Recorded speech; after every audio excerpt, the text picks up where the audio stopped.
Have you ever been to a concert or even just seen an orchestra in a movie and wondered who the real rock stars are? Well, it's not always who you think. Today we're going to zero in on the one section that really, truly runs the show. So let's think about it like this. An orchestra isn't just a bunch of people in fancy clothes. It's basically a high-performance sports team. You've got all these different positions, different roles. But who are the MVPs? Well, the ones who are always on offense, sitting right up front, are the violins. They are the all-star strikers of the classical music world. First things first, let's talk gear, because to really get the player, you have to understand their equipment. And a violin isn't just some old wooden box. It's more like a high-end gaming PC or a custom-built snowboard. Every single part is engineered for peak performance. Okay, let's break down the core specs. The body of the violin, that's its engine. It's built from these special woods, spruce and maple, and they're chosen specifically for how they vibrate. So when a player pulls the bow across the strings, those vibrations shoot down through the bridge and into the body, which acts like a giant amplifier, turning a tiny little vibration into this huge, rich sound.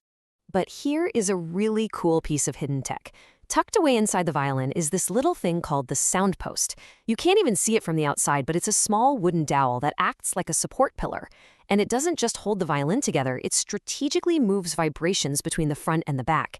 Without this tiny piece of wood, the instrument's powerful sound would just completely collapse. So, if the violin is the engine, the bow is the accelerator. I know, it looks pretty simple, right? Just a stick with some hair. But that's actual horsehair, and it's pulled incredibly tight.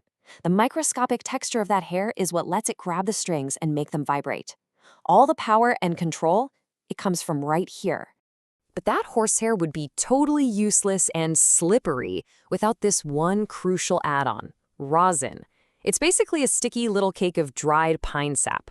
Players rub it on the bow hair to give it some grip. You can think of it like a baseball pitcher using a rosin bag or a gymnast chalking up their hands. Without that grip, there's no friction. And without friction, there's literally no sound. All right, we've got the gear down, so now let's move on to the playbook. We're talking about the special moves that violinists use to create all those different emotions and sounds in the music. So players have these completely different attack styles.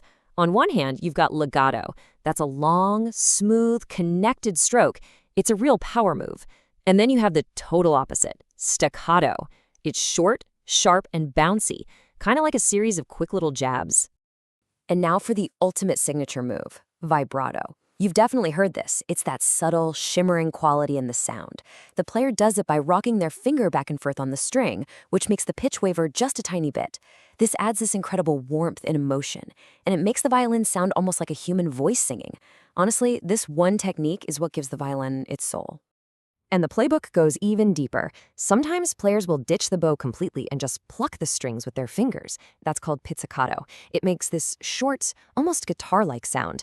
Or they might use a move called spicchiato, where they lightly bounce the bow on the string for a really playful, energetic effect.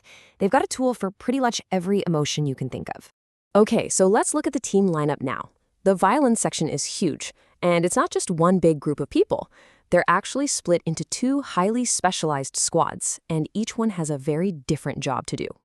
And get this, most professional orchestras have between 20 and 34 violinists on stage at the same time.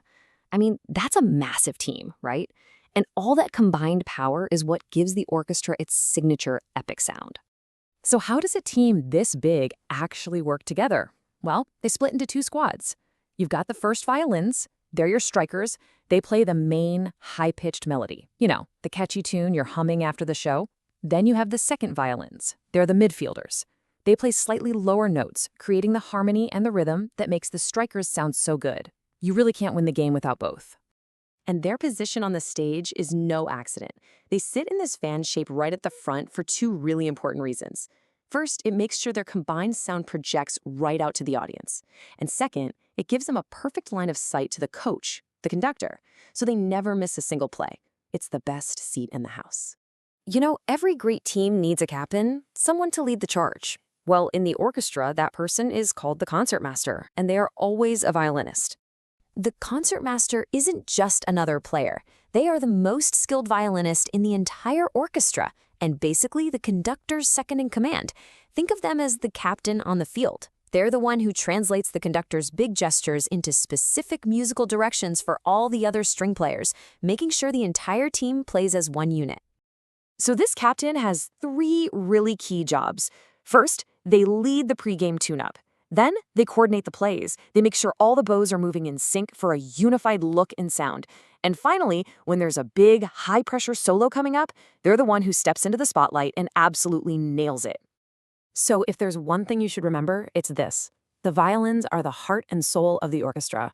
They are the powerhouse that drives the melody, the energy, and the raw emotion of the music. Just like a championship team needs its star player to win, the orchestra needs the violins to truly have a voice. So now you know the strategy. The next time you're listening to orchestral music or maybe even watching a performance, keep your eye on that violin section. See if you can tell the firsts from the seconds, and most importantly, see if you can spot the team captain in action.